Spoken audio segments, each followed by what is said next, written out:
ზუგდიდში რესტორან თავადურის დარბაზში კიკბოქსინგის საერთაშორისო ტურნირი გაიმართა, სადაც მონაწილეობა მიიღეს სპორტსმენებმა ტაჯიკეთიდან, ირანიდან, სომხეთიდან, რუსეთიდან, აზერბაიჯანიდან და საქართველოდან.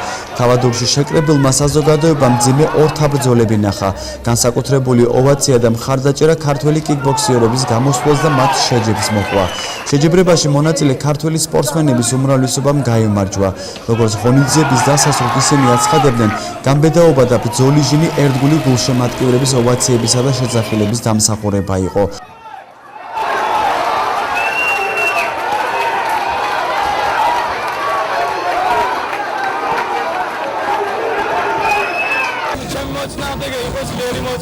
და დავამარცხე მეორე რაუნდში.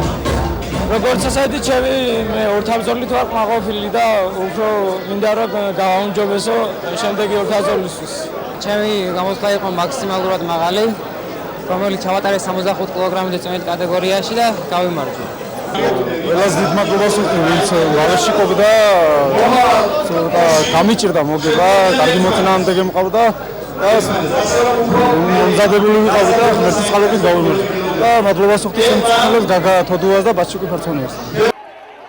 შეჯიბრების ორგანიზატორების განცხადებით, მსგავსი შეჯიბრება მნიშვნელოვანია, რადგან მოპოვებული ტიტულების სპორტსმენებს ხელს შეუწყობს უფრო მასშტაბურ ტურნირებზე გამოვიდნენ.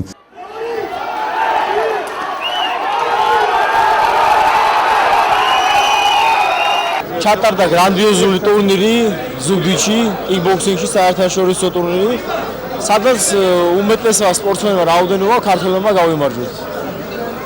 შემდეგი ტურში უკვე ველოდებით 3 თვეში სპორტსმენებს ევროპიდან. ასევე აზერბაიჯანი, ირანი, დღეს ვინც არიან გამარჯვებულები ერთმანეთს შეხვდებიან.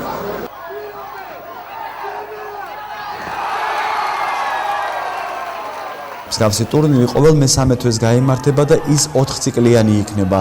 ტურნირის დასკვნით ეტაპზე გამოვლენილ გამარჯვებულს ქამარი და საპრიზო თანხა 5000 ლარი გადაეცემა.